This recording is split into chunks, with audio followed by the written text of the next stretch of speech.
I have been asked from people before who ask what I do, and I'll tell them, I'm a songwriter, and I write songs, and I play shows, and I also go out in the woods and dig in the dirt for fossils and things like that. And people seem kind of off-put sometimes, not in like a bad way, but like almost like, those are two very different things.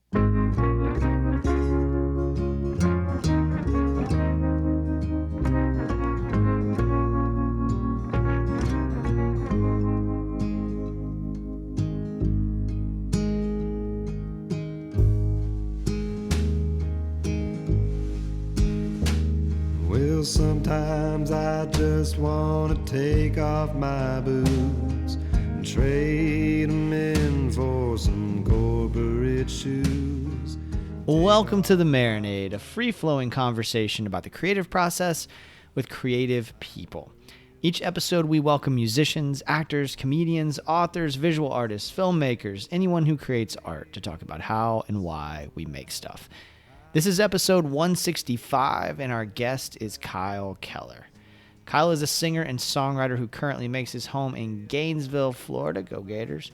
Kyle's sophomore record, The Great American Highway, was released in the summer of 2023, and it is a delight that gives and gives. So is the man himself, as you will hear in this episode. I've known Kyle for several years.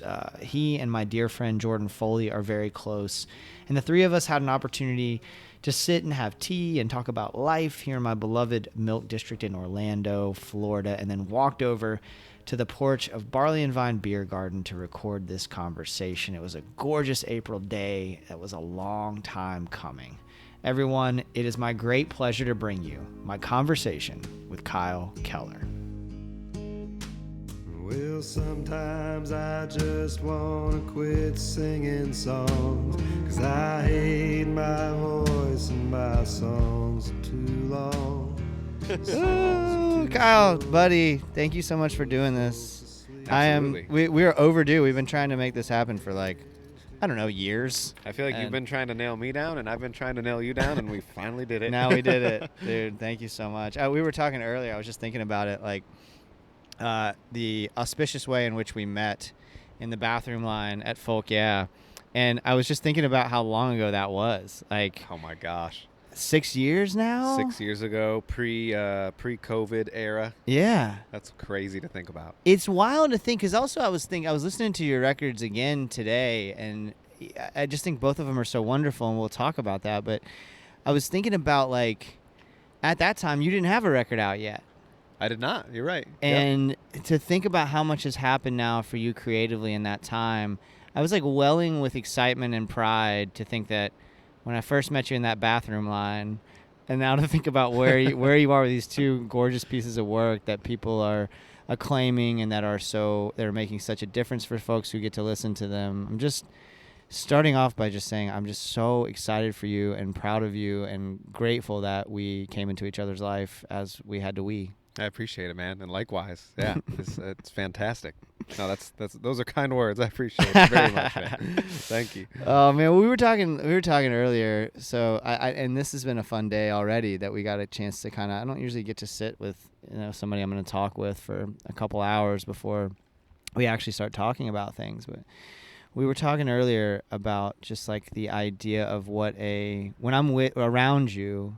What a sort of jovial person you are, what a positive person you are, what a pleasant person you are. And you bring the temperature in the room down or up depending on what it needs, right? You have that kind of influence. And that being said, your songs will rip your fucking heart out. And so I'm wondering if you could talk a little bit about that dichotomy. Yeah. I think that a lot of the songs that are written in that way are a means of getting those feelings out of me at the time. And it's kind of like you have to write the kind of darker ones in order to live a little bit of a brighter life. So it's not stuck in my head floating around and bringing me down a little bit. I like to get it out on paper and get it out into a song and get it out in front of an audience. That way I can kind of set it free. So and it really helps overall with my personal feelings about the day. I start to feel a little bit more at ease, I think, when I have an outlet for those sort of darker feelings. we write with such depth, and you're such an evocative writer. That seems like it might be a lot of heavy burden to carry around if those are the thoughts that are in your head. How often are you able to sit down and write?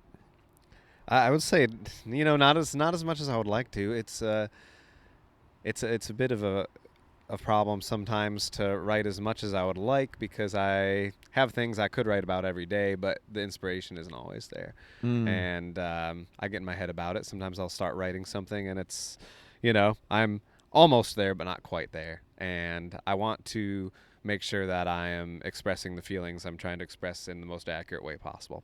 And I don't always hit the mark. So sometimes it's a little tough to get it out just right. So yeah, to answer that question, it's just like I'd like to write more, but I also have to wait to an extent for the right time. What when you say right time, is that just the inspiration, or is that something where you need the conditions to be? Hold on just a second, y'all. Oh no, motherfucker, it's doing it again. Yeah, we're playing tomorrow in the Gainesville. Gville. Nice. All right, guys. Have fun. All right, bud. Love you. Okay. Well, here we go, everybody. I got this. Now it's not playing. Oh, good. I wonder if it's just that the monitor's plugged in. Oh, maybe.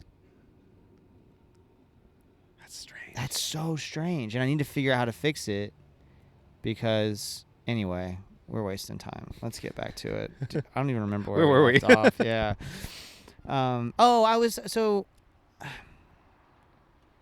I was asking, when you were talking about the idea that, like, you have the darker thoughts that might be bouncing around in your head, and then to get them to in order to process them and sort of let them go, songwriting is a good way to do it. We were talking about the process of, like, are you able to sit down, and how often are you able to sit down and write? So I'm wondering about process in general for you, and like what that does look like. Yeah, so process is most of my songs are written when I'm driving. That's part of it. Yeah. Driving long distances, especially, because I have a chance to sit and think about things. Everything just kind of starts rolling around on the drive, and it's nice because I won't listen to music most of the time when I drive. I'm just completely silent in the vehicle. It's one of my favorite things to go do, is just go drive and sit with my thoughts. It's absolutely cathartic, and it's where a lot of my songs are birthed. And hence a lot of my songs end up about things like highways and being on the road and things like that. Yeah. And it's just kind of a refuge for me, is being in the vehicle down the road thinking about stuff. Everything. That is fascinating to me, because last night I was talking about how long stretches of road my depression comes out. I don't usually, anxiety is my bugaboo. It's not usually depression for me, right? Right. But it does come up, and it's usually situational. And for me, driving is where I feel the most depressed after a long period of time, especially if it's silent. And I'm fascinated. So I'm wondering whether that's something that's also happening to you, since so many of your songs are sad. You're processing it in writing form rather than sort of allowing the depression to eat at you the way that I do. I think so, yeah, because it's definitely doesn't. I don't feel depressed for sure when I'm driving. I feel great. That's awesome. It's like I said, one of my favorite places to be is behind the wheel, and it's so refreshing to be out there on the road, just seeing what there is to see. There's so much stuff. Yeah, there's so much beautiful things out there in the world to see, and what better way to see it than behind the road or than on the road, Yeah. Or one of the best ways to see it. That's the thing about songwriting too. Is like, luckily, songwriting isn't my only form of expressing feelings. I think getting out there and spending time in nature and things too is part of that. So getting out on the road and seeing these things is also part of managing those feelings. Let's pivot to that, because that's one of the more interesting things about your life is the work that you do in nature, and your Wild Kyle channel, and all of that is just so interesting. Can you talk about what that is for folks who aren't familiar, and then also what that feels like creatively for you? Yeah, absolutely. I feel like I should put a little bit of background to it. So yeah, I have a YouTube channel called Wild Kyle. Yeah. I started this YouTube channel in 2018, and the whole idea basically behind it is going outside and having adventures out in nature, looking for things of historic or prehistoric value. So you're finding, antique bottles, things like that, mostly like turn of the century stuff, 1890s to 1900 or so is what I'm mostly interested in. We're looking for fossils a lot of the time too. Obviously fossils can be upwards of millions of years old, right? And so the whole premise of the channel is basically sharing these adventures, which are things I'm very passionate about, with people, and teaching them about what we're finding, and teaching them hopefully to get outdoors and experience the outdoors and experience the things that we can discover out there, because there are things waiting to be discovered, and anybody can go discover them. You just have to know where to look and have an open mind and have a curious mind, right? And so that's kind of the goal with the channel, has always been to inspire folks to get outdoors and to learn about our planet. And it's something that I've been doing since I was a kid. My dad and my grandfather took me looking for Native American artifacts in farm fields when I was a kid. When I was just, super small. I was probably 5-6 years old the first time they started taking me out doing that stuff. I have pictures on my fridge at home of my family and I looking for shark teeth when I was 6 or 7 years old, and I can remember that being a big defining trip for me too. That catapulted my interest in history and prehistory, that kind of thing, and I just never stopped. I like to say that I never grew out of playing in the dirt. That's kind of a thing. It's I never stopped doing it. It's always, I was a very curious kid, and I have made an effort to remain curious through my adult life too. That's great, man. You do have such a, and I mean this in the best way, a childlike spirit about you. When I spend time with you, when I'm just hanging out with you, there is I don't know, there's like that energy that all of us in some way lose, right, as we become adults and the world wears on us. I feel like you have a little more of that quotient than most people do. Right. Yeah, no, I understand that. And, for sure, I mean, shoot, I definitely have lost it to a capacity as well. Sure. But I do try my best to hold on to it. And I find it very easy to hold on to when I'm outside looking for treasure, for lack of a better term. And treasure encapsulates all kinds of things. I don't like to come off as like a trophy hunter, basically. It's like, of course I love finding really cool things to put on my shelf and share with people when they come over or something like that, but the treasure goes beyond the item. There's the story behind the item, and there's the beauty of it. There's just all sorts of history behind these things that to me is what makes it real treasure, right? As opposed to, here's this cool thing I found, which is great, but all the other aspects are why I do it. What is that treasure hunting culture like? Are there folks who are like looking for the trophy? Absolutely. I would picture that being the case. It definitely exists. And it's that's fine. I get it. It's like people love cool things. It's all very cool stuff. But I think that you're missing the point if you're ignoring the other aspects, which are more important. The story. I think the story is the most important part of getting outdoors and looking for things. You tell the story of the planet when we're finding fossils or something geologic or geology related or whatever. And when we're finding antique bottles and relics and things like that, we're telling the story of ourselves. That's I mean, paleontology also goes into that to an extent too. I mean, if you want to go down the rabbit hole of evolutionary biology and things like that too, but that's a gigantic conversation. Yeah, maybe that's a whole nother podcast. Maybe we can have an entire separate podcast on that, which is interesting. I'm fascinated in subcultures, and I'm fascinated in things that people are passionate about. Right. And it's always been something that I've observed from afar with you that I think is really cool. And I there's got to be in that. I would imagine that there are so many opportunities because you're consuming these stories that are in these artifacts. That has to have an influence on your songwriting. I think it does 100%, actually. I have been asked from people before who ask what I do, and I'll tell them, I'm a songwriter, and I write songs, and I play shows, and I also go out in the woods and dig in the dirt for fossils and things like that. And people seem kind of off-put sometimes, not in like a bad way, but like almost like, those are two very different things, seems is kind of the general thing that people will assume, but they're not. Yeah. they're not that different. I think that songwriting is mostly all about telling stories, as is getting outdoors and learning about all this stuff with our planet and with ourselves. It's all storytelling related, and I think that's why I'm drawn to both of them so much. Yeah. I think is because of the storytelling aspect of all of this. They are much more similar than they would seem at face value, in my opinion.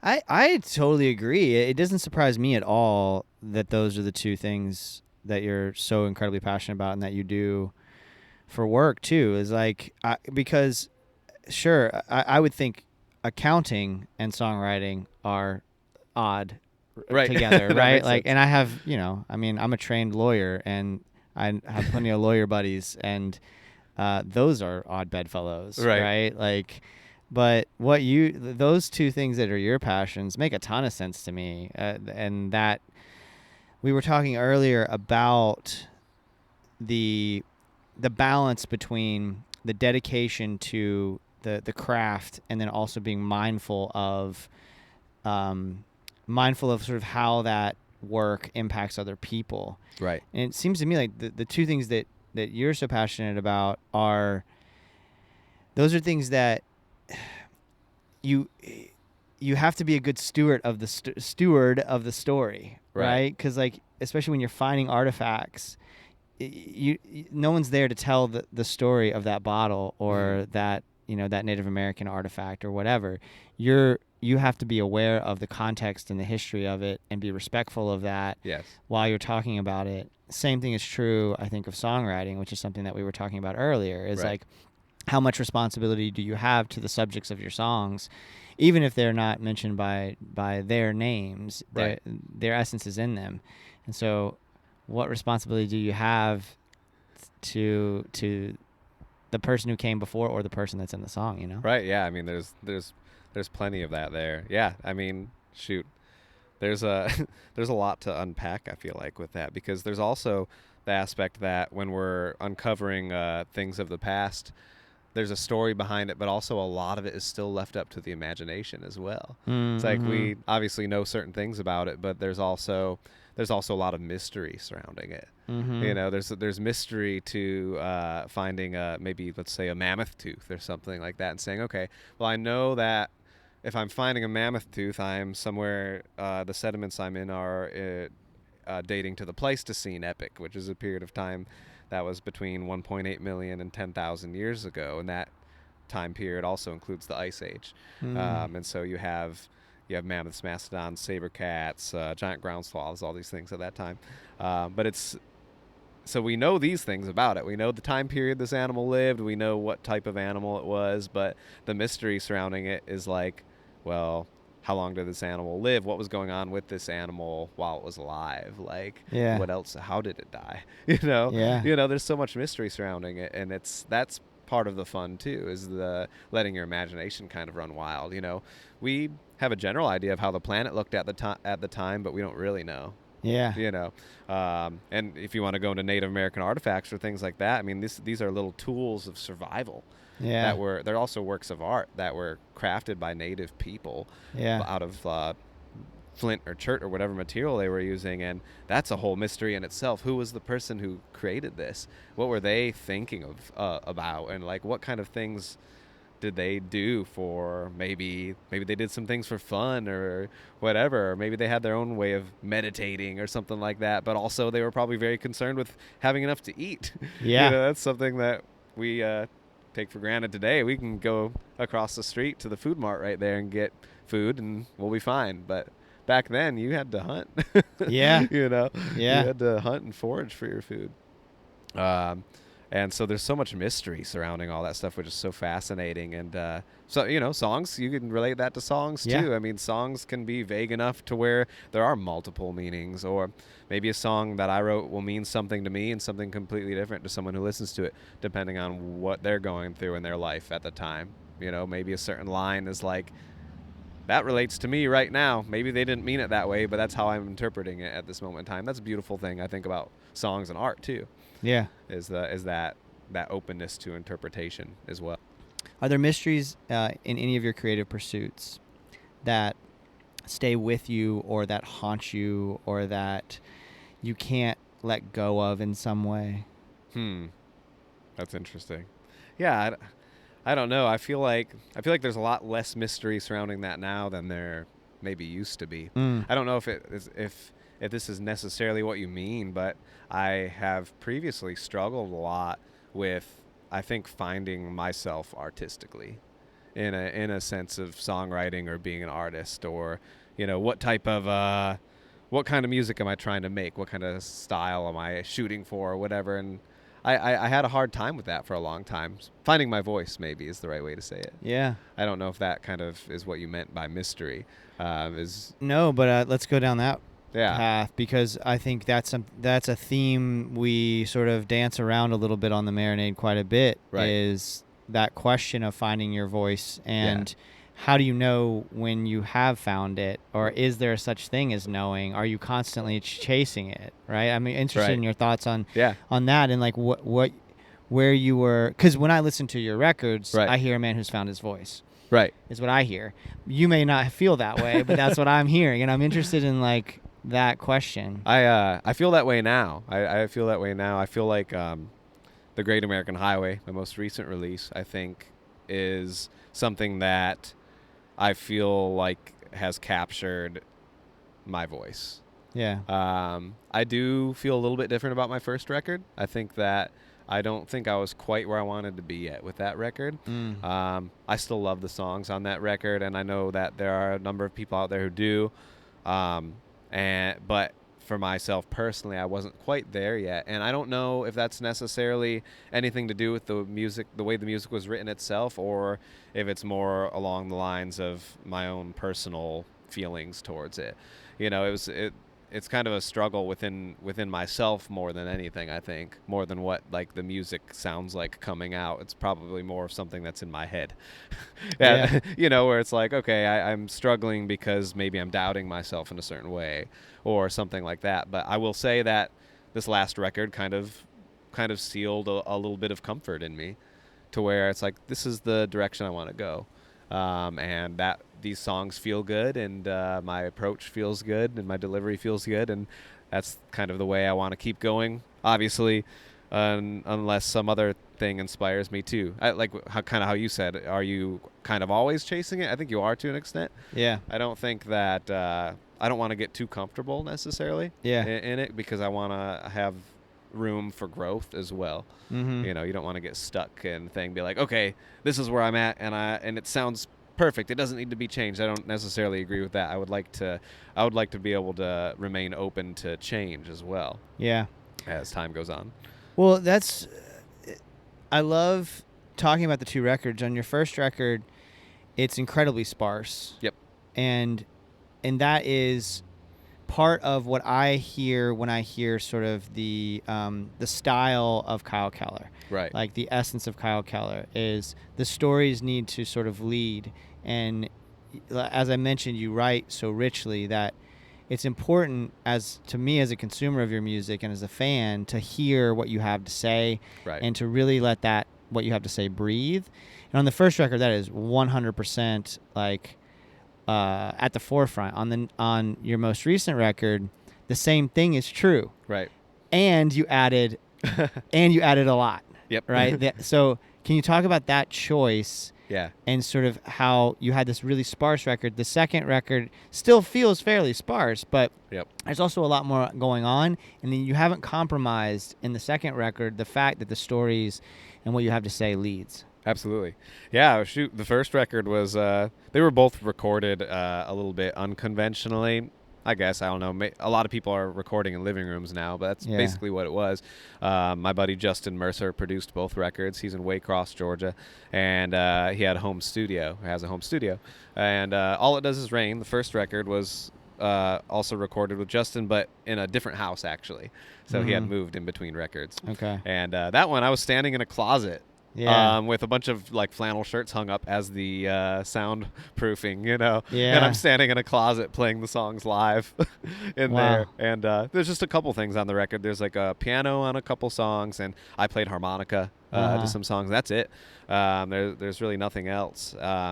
So yeah, that one is very sparse, and then all it does is the Great American Highway, the most recent one. Justin had moved to a new house, and his studio room was set up like way more studio like this time around, actually. And the idea to add a little bit more this time was to do something a little bit different creatively, and I also felt like we could accomplish elevating the songs and the stories with instrumentation without taking away from it. Yeah. Like I felt like in my head that's something we could do, and I wanted to do it to give the songs a little bit more life. Yeah, and like here's some more. It almost gives them some more breathing room in a way, in my opinion. But it's just like here's some, I got some friends together, and we're like, okay, we're going to try and do this to where nothing is taking away from the idea of the song itself, right? So it's like you said, the story and lyrics are at the forefront.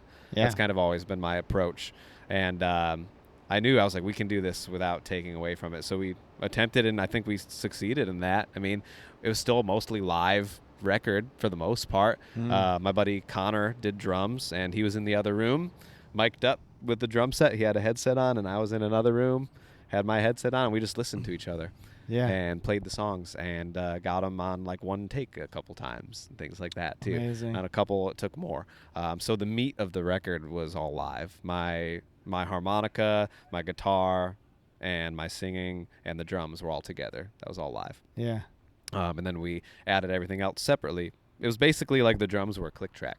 Yeah, right? yeah. We didn't use any click on any of the songs, so it was just that kind of helped keep things in order. Yeah. And luckily, like I'm somewhat steady enough to the songs that didn't have drums. We were still able to add guitar and things like that to some of the other tracks too. And I think that it worked out well. Like you said, I'm glad to hear that from you, actually, that you felt like it was still the story and the lyrics at the forefront, because that was the goal. So that's good to hear that we at least accomplished it. You nailed it. Yeah, you absolutely nailed it, man. And I'm a big fan of both records, and I like the fact that they're different, and yet that style is still there, because I think that's going to be interesting to follow in your career. Right. Is what directions your voice takes. I'm thinking about like. I'm not putting pressure on you here when I mention this man's name, but it just made me think about John Moreland's new record, and how Moreland went that kind of, everything was really sparse at the beginning, and then he sort of made that detour where there's all kinds of interesting instrumentation and things on it, yet the style is still undeniably John Moreland, right? Absolutely. He has that thing, and again, I'm not trying to put pressure on you. That man is a fucking genius, and he is as good as it gets, but I'm interested to see where your career goes and what choices you make and what the muse puts in front of you in terms of how your voice goes, right? To see the evolution from the first record to the second one. I'm really interested in what the next and the next and the next. I mean, who knows at this point? That's part of the exciting part about it, and I do love working in the studio for that reason too. Yeah, is because it's like you don't know which way it's gonna go. Some of the stuff on the last record on Great American Highway ended up taking completely different turns than what we had imagined at the beginning. Like I'll Never Hang Up My Hat is the opening track, and we originally had a bunch of fiddle and things like that in the song. We scrapped it all. Yeah, we scrapped that all, and my buddy Austin Brockner played a guitar part, and we're like, that's it. That's nice. What we want. It's just like it's so fun to think you kind of know what you're gonna do, and then go in the studio and everything kind of just like goes some other way. That's fun. I love that aspect of recording. That happened with This Town's Gonna Swallow You Whole on the record too. Standout. Is that song came out way different than I expected, and I'm glad it did, because it came out, I think, probably better than what I had in mind. It was just, but you get these other minds in there, and that's what kind of changes it creatively. It's like, okay, this is my idea behind it, but Justin, my producer, has a general idea, and then Connor's like, oh, what about this on the drum kit?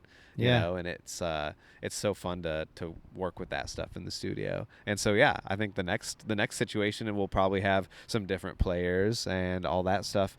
So of course it's going to be a little different, and of course my mind's going to be in a different place. So we did do a little bit of pre-production on the next record, by the way. What? So there is that, and there's like actually some weird stuff on there. Like there's actually some stuff that's way different already. So it's definitely going to be interesting, I think, to see. I think it is going to hold true to like a kind of sparseness and a kind of like this is Kyle and these are his stories, but I think that there's going to be some differences still, no matter what.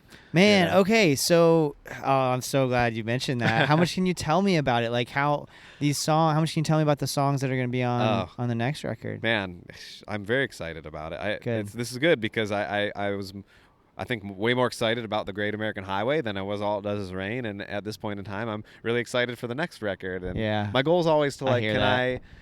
can I make something I'm proud of, but can I be more proud of it than my last project? Yeah, yeah. You know? Yeah. That's kind of, I want that constant growth. Yeah, we haven't done other work on it other than this pre-production for the newest record. Justin has experienced a loss in his family, and I don't want to go too much into that for respect out of him, but you know, he did mention he's unsure when we'll get some creative work done because of that. You know, and I completely understand that. So, you know, at this point in time, I don't have an idea of a date or anything when it will be released, and we'll see. Yeah. You know, but it's that's good though. It gives me time to think about it and gives me time to write more and all that stuff too. Man, speaking of writing more, I was just, as you're saying that, I'm just thinking about Great American Highway came out last year. Yeah, it was. Oh my gosh! Wow. Is it? What month is it now? Is it April? It's April now. Yeah, we're in April. Yeah, it came out last June. June. That's 20? pretty wild. No, July 21st. Okay, so it's only been out since July. You got the next one cooking Oh yeah, already. yeah. My goal is like this year, like the end of 2024. Wow. I don't know if that's gonna happen. Yeah, but that's kind of was the goal. Maybe I'll put out something smaller, like EP or something. Just I would like to get something out before the next record, possibly. But we'll see. You know, man, it's great to hear, and it sounds like, I mean, it's so exciting to me to get more Kyle Keller music, but also just the fact that you're making stuff, man. You're on it. I have a lot in there that I want to get out, honestly. Yeah. You know, I have a lot of new songs I've been playing too that I'm excited about. Also, which feels good that I want to get recorded. What's got you inspired to write right now? Like, what themes are you writing about? What does it feel like? I've been writing a lot about, I don't know, I think there's a touch of it in the Great American Highway where I kind of strayed a little bit more away from the generalized love and heartbreak songs, right? I think there's quite a bit of that on All It Does Is Rain. There were a couple that were kind of off that topic, but there was a lot of heartache on that record. Yeah, a lot of heartbreak, and a lot of grappling with my feelings on that. But the Great American Highway, you know, that took us to, well, the highway, I guess, for lack of a better term, and a couple of my thoughts on the road, or like the Great American Highway. The title track itself is a song about observations on the road. You know, it's just about things that, here's what I saw and here's kind of my interpretation of it. I've been going down that road for a while. I think is more like other outward expressions rather than like, here's the feelings I'm feeling within myself about love or something like that. And I've been writing a lot more lately about, here's something I saw out there in the world and my take on it. You know, that's kind of been inspiring me lately. I've been getting a little bit more like super recently, I guess. Some of my most recent songs I've been writing have been more, I don't know what the proper term would be, but like, let's say a little bit more Woody Guthrie-esque or something in that vein. Like, here's social commentary. Here's some social thing. Yeah, here's some of that kind of thing I've been seeing, you know. And that's something I used to write a lot more about. That I've been I took some time off for a while, and with the climate of today's world, I've been thinking about it a lot more. So that's been on my mind a lot. It's hard. It's hard to pretend freedom is a virtue the way that we show it these days. There's a lyric of yours that from Mama Please. That really hit me earlier. So I'm fascinated first of all, I absolutely love social commentary, right. Songs that make statements. I think it's just incredibly important. I don't shy away from it on this show. Right. I think that stuff is important, and I understand I understand being bombarded with images and thoughts about social commentary and politics. Right. And bothers people. They get weary about it. For sure.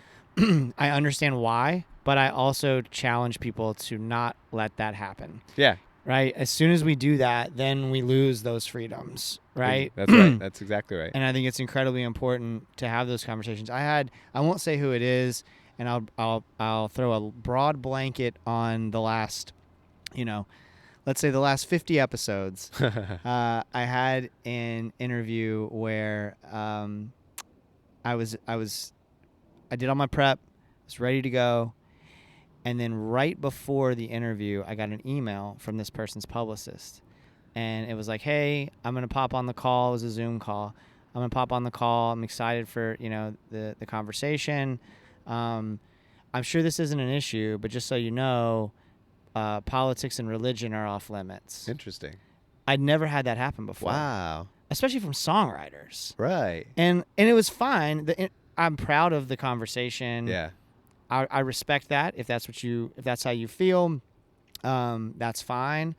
But I also, and I'm not disparaging this publicist, I just am offering this as like a point of sort of feedback, is that it would have been nice to have that heads up before I did the research. For sure. Right?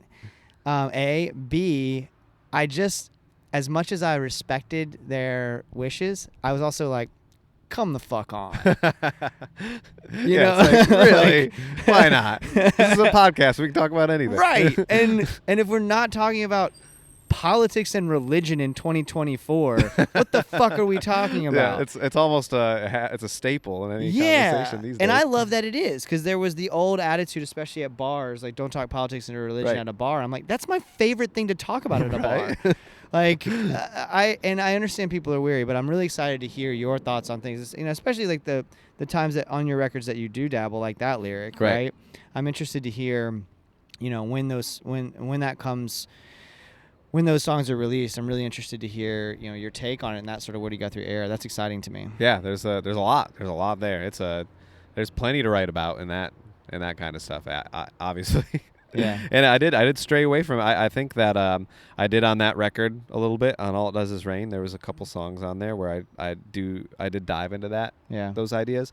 And then I did write a lot more songs around that time too that were about that. And well, for context for people, like, and I don't know when the songs were exactly written, Right. but you moved to Gainesville, Florida, mm-hmm. a very politically charged place that Yes. is like a small town in Florida that has a university. So there's the kind of very hyper liberal aspect of it For in sure. a very otherwise rural and very conservative surrounding areas. It's a fascinating place. I lived there for many years. Awesome. You moved there in 2016. 2016. Like right at the height of temperatures rising, true. right? So Yeah. that had to influence. And I left. When I left, I was living in South Georgia before I moved to Gainesville, and South Georgia is a completely different world politically than Gainesville is. Yeah. But it's nice too. I very much value the chance to have been immersed in both of those kind of different worlds. Because you kind of see everything firsthand, and it gives me. I think I have arrived at a better place of understanding everybody a little bit from experiencing both those things, And both is like kind of a weird word to say. I'm not trying to say both sides or anything like that, because there's way more than that. Yeah, it's such a misnomer. The both sides. That both sides label is such an absurd way to think about it, and we do it though. I do it too. Oh, but it's just such an absurd way to have a conversation about such a nuanced set of issues. It's strange. It's very that dives very well into my talk of paleontology and things like that too. I mean, if you want to get in the evolutionary biology front, I mean, it's very obvious when you look around at these kind of things that we are tribal creatures, and that's part of our ancestry. Yeah. And it very much permeates everything, and is still permeating culture today. Even our these are survival mechanisms that people are exhibiting in the political climate, and it's kind of like survival mechanisms gone unchecked is kind of how I explain it. Man, that's so okay. So this ties directly into how I'm feeling right now about my tribe is shifting. Right. Because, I'm just coming out of a 10-year relationship, and like that's the core of the tribe there, right? Yeah. Is me and my partner. And now so much of that has been disrupted.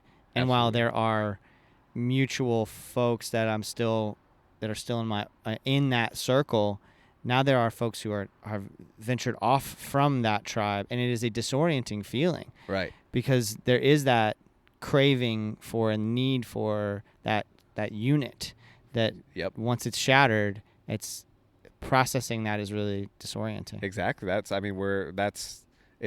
is deeply ingrained in our biology, which is why we seek it out.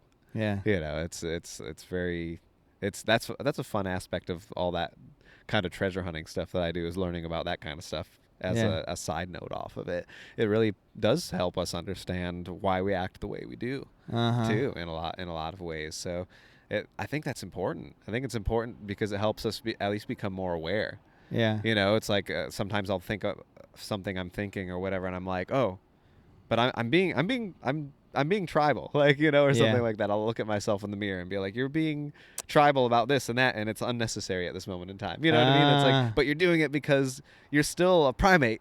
Like, you're, it's still, that's in you, know, but like being aware at least helps give us that like level of realization to like, maybe it'll help us stray away from certain problematic things, that are tied to that.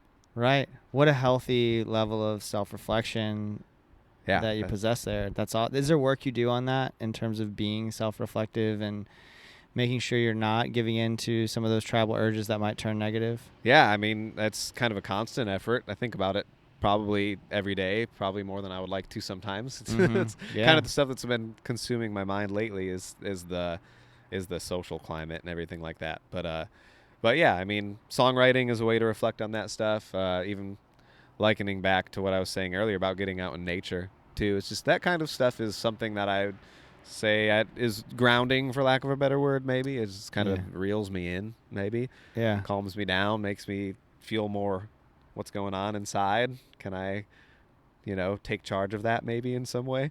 Yeah, because it's there's also that aspect of things too. I mean, I'm a little bit like, I don't know, I'm a little bit all over the place all the time is kind of how I feel. So it's funny kind of explaining, oh yeah, I'm trying to like get outside and reel it all in, because like I say that, but I'm not always the best at pursuing it, because my mind kind of just like, whoop, it'll just go crazy. Like I'll just be here 1 minute and I'll be somewhere else the next minute, and it's just the way it is. Yeah. Yeah. I mean, you can maybe even tell in our conversation, I'm a little bit all over the place. It just happens.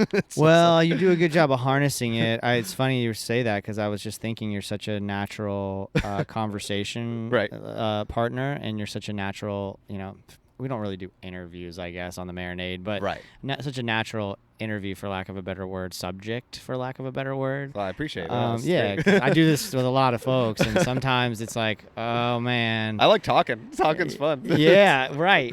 Yeah. Well, and you can also talk on a broad range of topics, and that curiosity you mentioned earlier is a hallmark of who you are, as a person and as a creative. Yeah, I think the curiosity helps keep me going with all of it, for sure, because there's so much to learn about all kinds of things, and it's all interesting in its own way, and I like learning.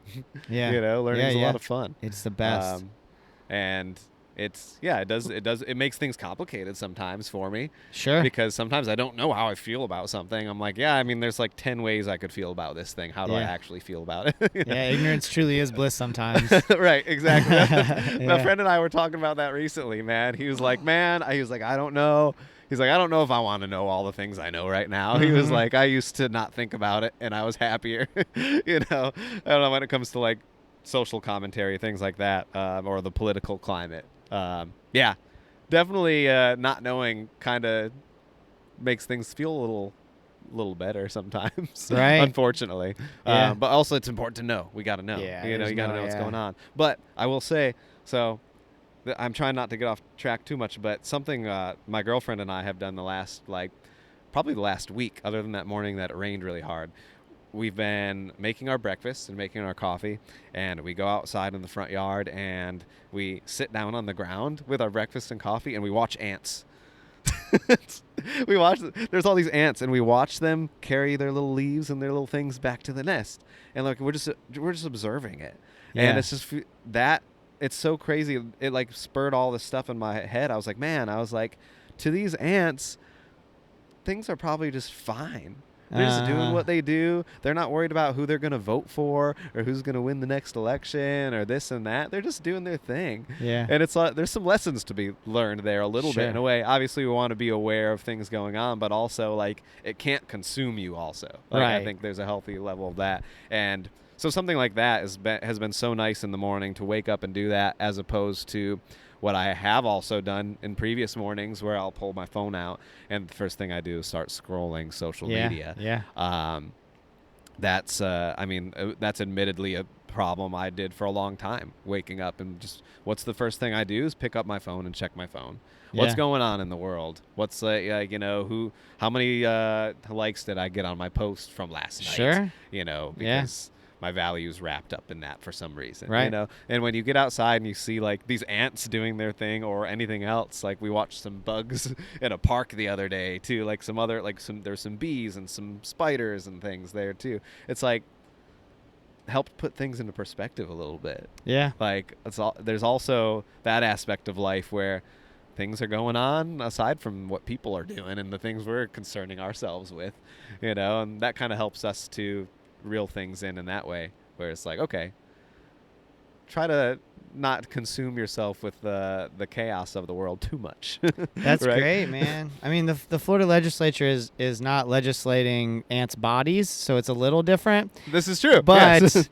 I do love the thought. I do love the thought, because I one thing I've been doing lately is putting my phone on airplane mode when I sleep. Yeah, and it's weird because like it's not like I'm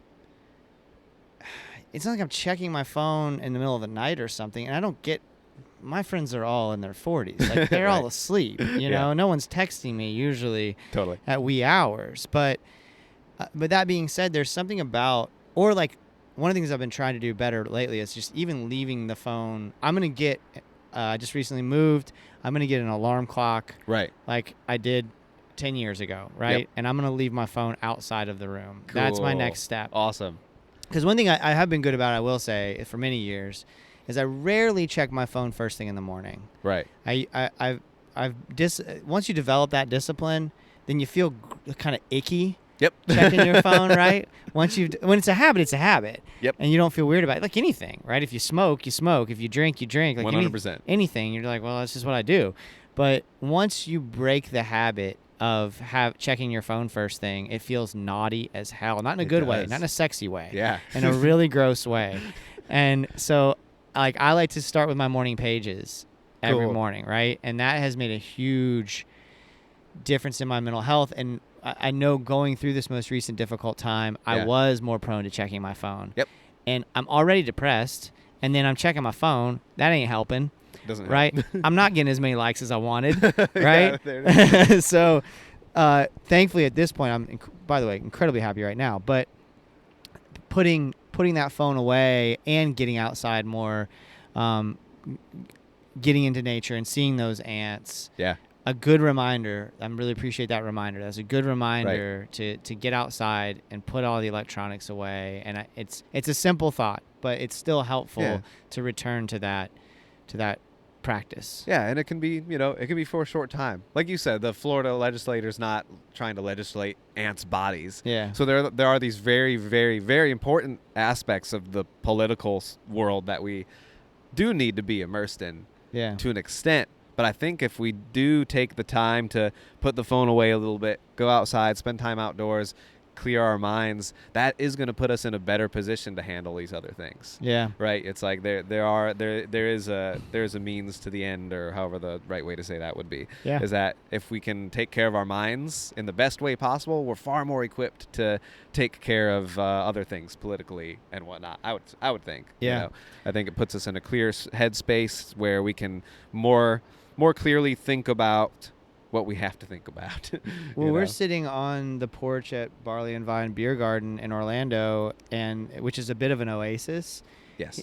And the bar's closed, so it's not like there's commotion going on, or that when we're not drinking, we're just having a conversation outside on this gorgeous day. Right. I'm sure, Kyle, you and I would be fine in my still unpacked apartment having this conversation. Yeah. It would still be great. For sure. But I do think the setting of having these beautiful palm trees around us and Feeling the sun, the sweat kind of pour down my Yep. back a little bit right now because Same. I'm in the sun. Like there is something special about the setting that I feel is opening me up, at least, and opening my heart up. Right. That if we were in a different environment would make for still a great conversation, but not quite what I'm feeling right now, which is a connection that's a lot deeper. Yeah, I think this is about as good as it could get for us right now. This is a perfect location to be. Yeah. There are no walls holding us in, which is nice. Yeah. Well, speaking of perfect locations, I want to talk a little bit about your opportunity to play with one of your songwriting heroes, Mr. Joe Pug, who has been so gracious with his time and energy to the Marinade. Twice appeared on the Marinade, and the night after you played with him, awesome. I actually ended up talking about you a little bit when on that episode with Joe, where I got to catch up with him in Sanford. Talk about that moment, buddy, because I know you're a huge fan of Joe's and have been for a long time. I have been a very big fan of Joe's for a long time. Joe is like one of the people I listened to a lot when I kind of first got into songwriting and playing guitar and stuff like that. I was 16 when I picked up a guitar. I'm 30 now. Anyways, I listened to Joe a lot. Always have listened to Joe a lot, but he was one of the first I would call major influences for my songwriting and for becoming a musician. And to have the opportunity to open for Joe at Heartwood Soundstage in Gainesville was incredible. Not only because it was Joe, but also the venue too. I love that venue so much. Heartwood Soundstage is a great listening room, so it was a perfect place to open for Joe and to see Joe too. Yeah. And man, we got to hang out in the green room ahead of time, and Joe was so gracious to let me like talk his ear off about treasure hunting and all this stuff. I'm like showing him, I'm like, look at this, man. I'm like showing him pictures of stuff I found and stuff like that. And he was so kind to just to listen and to talk to me about all that stuff and everything. And he was also so kind to tell me great job after my set. And he mentioned a song of mine specifically that he enjoyed. And it was just, that meant the world to me, man. Like, do you remember which song? To hear him, it was this song called "There's No Highway." It's not on anything out right now. It'll be on the next record. But it's one that he said I really liked that one, and that felt so good to hear him say that, and it was great, man. It was just a wonderful experience. I played the song, the song before the last song I played was a song called Anne's Song that I wrote for my mother. And this is the song I wrote for her when she was diagnosed with cancer. She passed away in November, so she passed away November 17th, and so. I've shared Joe's music with her a lot over the years, and she knows that I really loved Joe and his music. And the part of that night was hard was not being able to share that with her.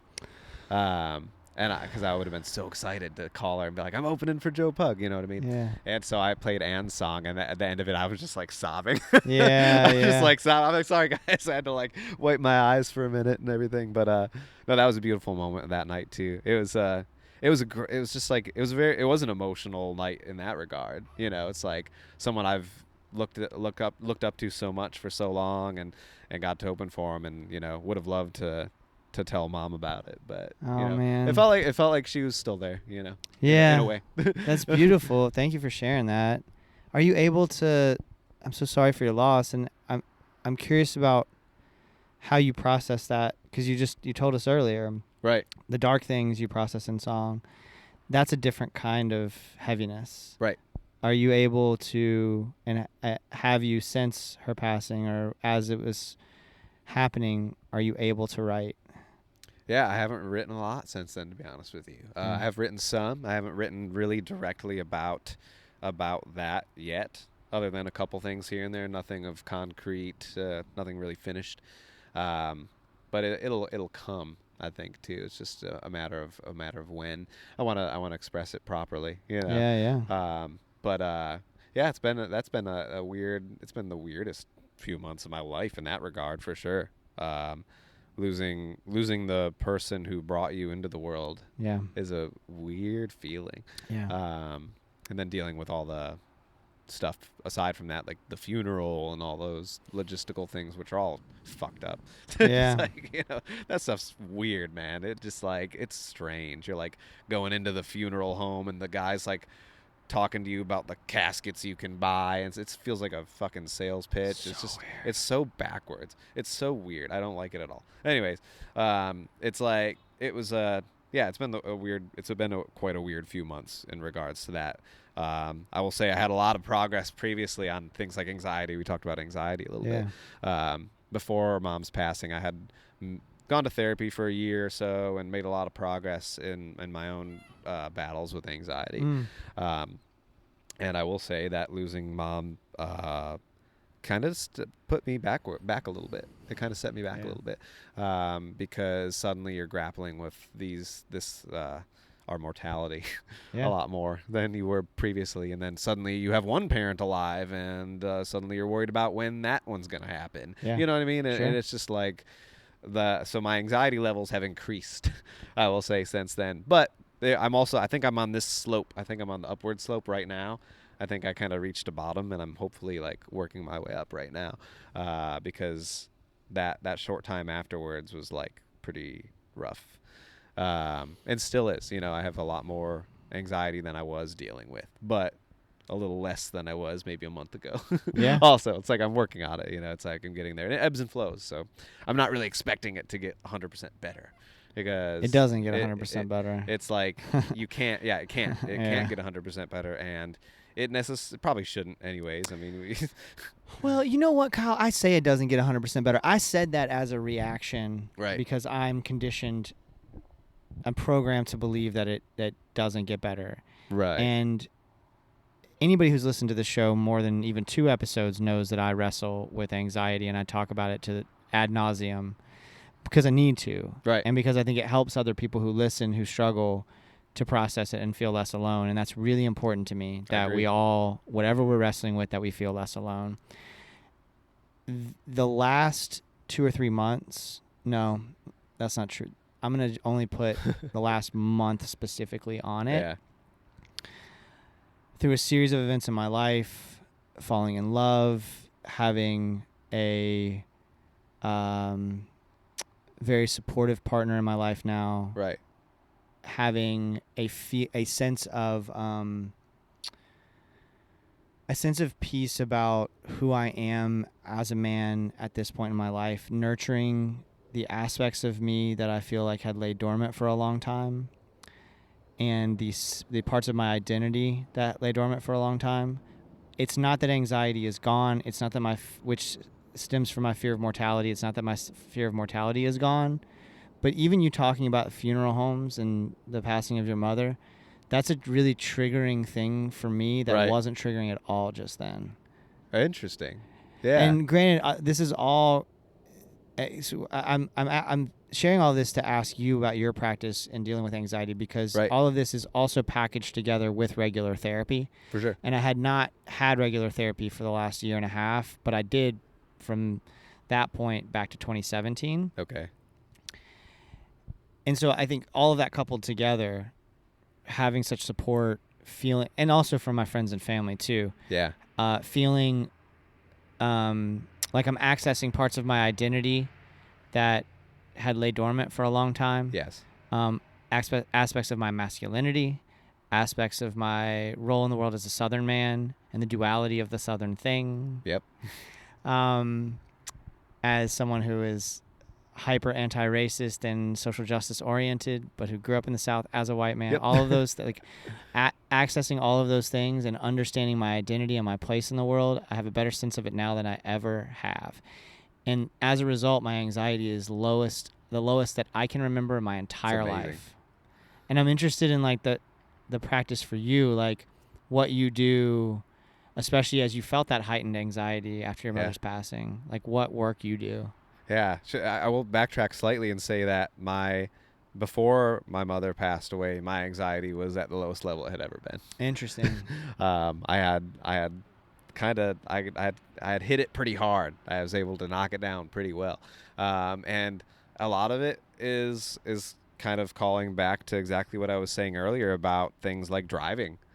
Getting behind the wheel. Oh my gosh, it's so good for me. Good. It really is. If I'm out and I am like traveling and I'm seeing stuff, that is one of the best possible ways for me to manage my anxiety.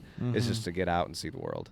Yeah. It's that somehow that's kind of strange to think about, right? How get out and see the world, and we think about the world can be fucked up And terrifying at But- times, yeah. but also, kind of depends where you're at, maybe. In a lot of cases. Yeah. Like, I'm driving through some back roads in southern Georgia, man, I feel good. Yeah. Like, Well, that Band of Horses song is playing in my head right now, where he's like, the world is such a beautiful place. Yeah. Right? That's playing in my head as I'm picturing you driving down the road, Yep. having that feeling wash over you. Yeah. Because yes, this gets back to what we were talking about with messages that we're receiving via whatever media, and the idea that we are constantly bombarded with these senses that everything is going to hell, and yet when you drive through the back country or the back roads in Georgia, or you get into the back country in Georgia or Florida or any other part of this gorgeous country of ours, that stuff starts to really melt away, and you start to realize, like, it ain't all that bad. It's true. Exactly. Right? It doesn't only rain. Yeah. Yeah, that's a good call to the album title right there. All it does is rain. Not always, Kyle. Not necessarily. Come on. Sometimes you're on the Great American Highway. Yeah, exactly. That's kind of the evolution of those records, though, too, right? Yeah. It's like it went from that to there's a little bit more brightness in the Great American Highway. I think so. It's pretty dark. It's still. pretty heavy. But also, like, there's not every single song is bringing you there. Yeah. I mean, there's songs like Styx Blues, At which is, contrary to popular belief, not about a walking stick. Not about a walking stick. I love Kyle and Sugar at Saving Country Music. Thank you, man, for doing that review. But Styx Blues, it's about a real man, not a walking stick. Oh, man. We talked about that when we were having a sandwich earlier. That's funny. Yeah. Kyle, this has been the pleasure that I thought it would be. I want to end with what we always end with, which is what you're getting down on. So, Right. What art has you fired up right now? It could be a painting, could be a book, could be music. Oh, man. Could be all of the above. Fired. Okay, perfect. Oh, I've been reading for the third time now. This is my third time reading Aldo Leopold's Sand County Almanac. Okay. Aldo Leopold is a conservationist who lived in Wisconsin. He passed away, I think, in 1948, if I'm remembering correctly. He had a heart attack while fighting a wildfire, if I'm remembering correctly. Anyways, a Sand County Almanac is a series of Aldo Leopold's observations while out in the field. Okay. Basically, while he's out experiencing nature.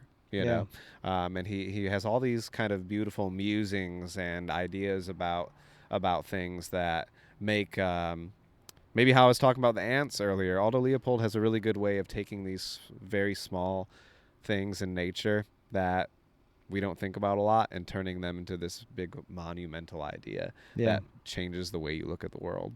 Yeah.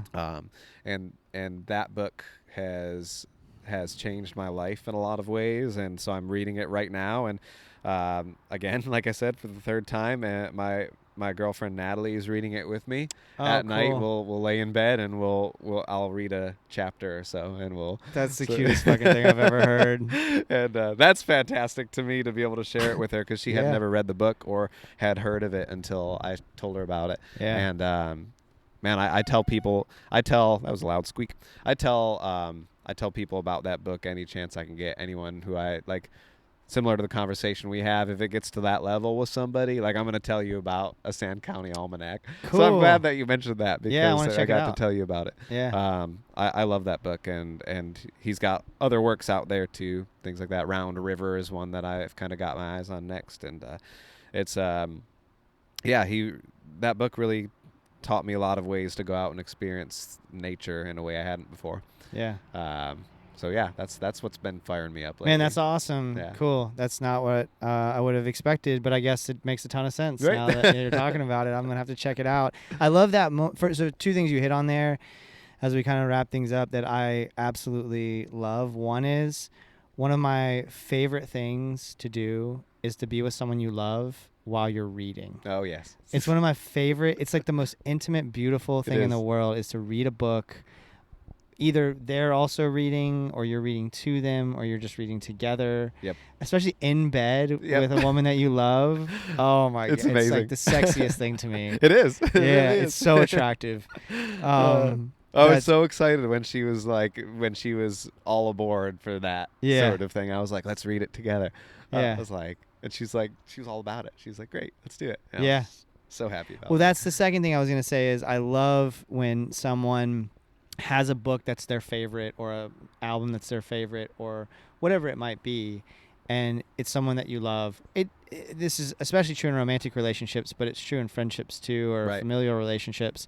When you're able to share something that means so much to you to somebody, and they're into it, they're like, yes, tell me about it. Let me hear it. Let me consume it with you. There's such a validation that comes along with that, right? Because we Right. attach so much to the things that we love art-wise. Yes. And when someone that you love who supports you and who's there for you and who you care about so deeply is able to consume the same thing that you love, and you're able to share this piece of you. It's like sharing a piece of you with this person that you can't otherwise access, right? You're sharing everything else with her. Now here's this thing that means so much to me that's also like a part of me. Exactly. Yeah. It is one of the best feelings in the world, and it makes you more receptive too to like, what do you love so much that I can immerse myself in? Yeah. Right? And I think that helps create a great relationship. I agree. Well, buddy, we just solved all the world's problems today, and this has been so beautiful. Thank you so much. I'm so excited that you made the trip down here. I'm so glad we did it this way, and Me I'm too. glad we waited and did it the right way instead of trying to do it over Zoom, which I greatly appreciate, but this is a different experience, man. And I'm grateful for the records that you have produced and the record that is on the way, and just to being able to follow you from the bathroom line through your career is so exciting to me, and I'm really grateful for all of this, bud. Thank you. I appreciate it so much, man. Thanks for taking the time too to talk to me about all this stuff. It's good. It's good to have this conversation with someone and to be able to talk about things that matter. You're doing a great job at it, and it's thank you. amazing. Thanks, dude. So thanks for having me on. My pleasure. Kyle Keller, y'all. Thank you so much, Kyle. Thank all of you for listening. KyleKellerMusic.bandcamp.com to support Kyle's music. Also give him a follow on all the socials. The song you're hearing in this episode is I'll Never Hang Up My Hat from Kyle's record, The Great American Highway. I think there's still a few copies over on Painted Lady Records. On their website, you can get a physical copy. Kyle's the kind of guy you want to support, y'all. Great songwriter, great dude. Just really grateful for his time and energy and for the opportunity to sit down with him. MarinadePodcast.com for all things The Marinade. Follow us on all the socials, y'all. We're especially active on Instagram and Twitter. Subscribe and give us a 5-star rating on your podcast app. Tell a friend about the show. These are all free ways to support The Marinade. Go do that right now while you're listening, please. It makes a big difference for us and costs so little of your time and energy. If you really like what we're doing and can swing it, please consider joining our Patreon community, y'all, for $2 a month. That's it. You can gain access to Patreon exclusive content like our show Jason's Journey, where I talk about the moments that shape my creative life and provide a window into the process of making The Marinade. One of the best days of the month for me is recording What We're Getting Down On with my dear friend, the brilliant and hilarious Peter Haraldson. And that's about the art that has us fired up at the moment. Y'all, you can try a free trial of Patreon. See if you like it. No pressure. Try it for 7 days. Set a reminder on your phone in case you want to cancel, and keep going if you dig it. We have a nice little community over there as well. And it's just a lot of fun. If you want to support the show financially, but you don't want to commit to a monthly subscription, I totally get that too. You can Venmo or PayPal us. It's just at The Marinade, and all the money goes right back into the making of the show.